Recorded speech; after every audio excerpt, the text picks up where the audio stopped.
बल्कि भक्ति का मन देखते हैं। और उड़ीसा की एक बूढ़ी अम्मा की भक्ति ने ऐसा चमत्कार कर दिया जिसे सुनकर आज भी लोग दंग रह जाते हैं। एक समय की बात है, उड़ीसा के एक छोटे से गांव में एक गरीब सी बूढ़ी अम्मा रहती थी।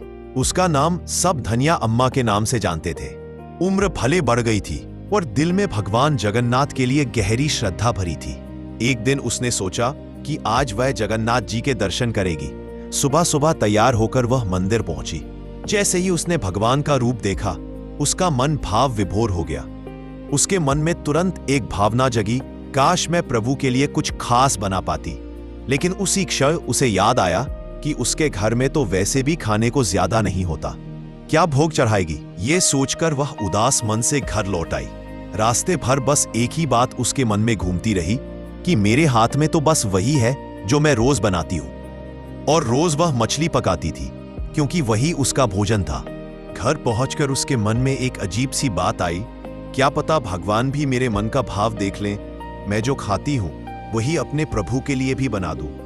बस यही सोचकर उसने बड़ी लगन से मसालेदार मछली पकाई। पकवान बनाते समय वह बार बार भगवान का नाम लेती जा रही थी, प्रभु ये तो मेरे बस की ही चीज है, इसे ही स्वीकार कर लेना। जब मछली तैयार हुई तो वह थाली में सजाकर मंदिर की ओर चल पड़ी। जैसे ही मंदिर की सीढ़ियां चढ़ने लगी, पुजारी जी को दूर से ही मछली की तेज सुगंध आने लगी। वे घबरा गए और गुस्से में दौड़ते हुए बाहर आए। उन्होंने फटकारते हुए कहा, अरे अम्मा, तेरी हिम्मत कैसे हुई भगवान के घर में मांसाहार लेकर आने की।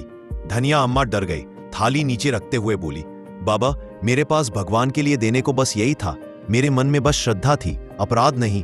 पुजारी गुस्से में थाली हटाने लगे, लेकिन जैसे ही उन्होंने थाली खोली, चमत्कार हो गया। उसमें मछली नहीं बल्कि कटहल की सब्जी रखी थी, बिल्कुल शुद्ध, बिल्कुल सुगंधित। पुजारी जी चकित रह गए, आसपास खड़े भक्त भी मंत्रमुग्ध हो गए। सभी समझ गए कि भगवान ने अम्मा की सच्ची भक्ति देखकर स्वयं मछली को कटहल में बदल दिया था। उस दिन वही कटहल का भोग जगन्नाथ जी को चढ़ाया गया। इसके बाद लोग धनिया अम्मा को और भी अधिक सम्मान देने लगे। वे कहते थे, भगवान भोग नहीं देखते, भक्ति देखते हैं। और धनिया अम्मा की भक्ति ने तो स्वयं जगन्नाथ को चमत्कार करने पर मजबूर कर दिया।